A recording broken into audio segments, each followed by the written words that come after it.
Dinas Pendidikan Kota Palembang pastikan ruang kelas SMP Negeri 42 Palembang yang rusak dan nyaris roboh akibat banjir akan segera diperbaiki.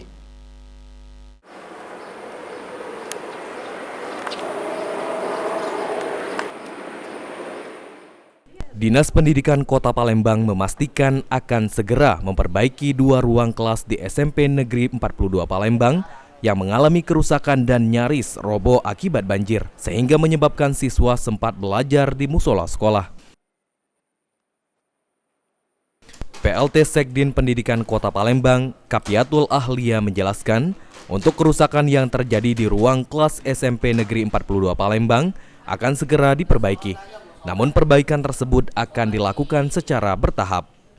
Hal itu dikarenakan keterbatasan anggaran daerah sehingga harus menggunakan anggaran dari pusat, yakni dana alokasi khusus. Kendati demikian, saat ini Dinas Pendidikan Kota Palembang akan memperbaiki serta memperbarui sarana dan prasarana yang ada di sekolah tersebut, lantaran sudah tidak memadai.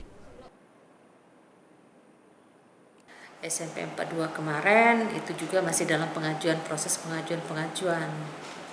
Berarti untuk SMP 42 itu sudah diperbaiki tapi Bu ya? Kalau sekarang ya belum diperbaiki karena kan kita pertama kan masih nunggu pengajuan. Kalau kita untuk dana APBD-nya tidak ada. Yang ada dana APBD kita mulai guyur ya sedikit-sedikit untuk sanprasnya, bangku, kursi. Karena rata-rata sarana prasarana di sekolah itu juga sudah banyak yang tidak memadai. Ditambahkan Kapiatul, pembangunan ruang kelas di SMP Negeri 42 Palembang ditargetkan selesai pada tahun 2025. Ilham Wahyudi, PAL TV.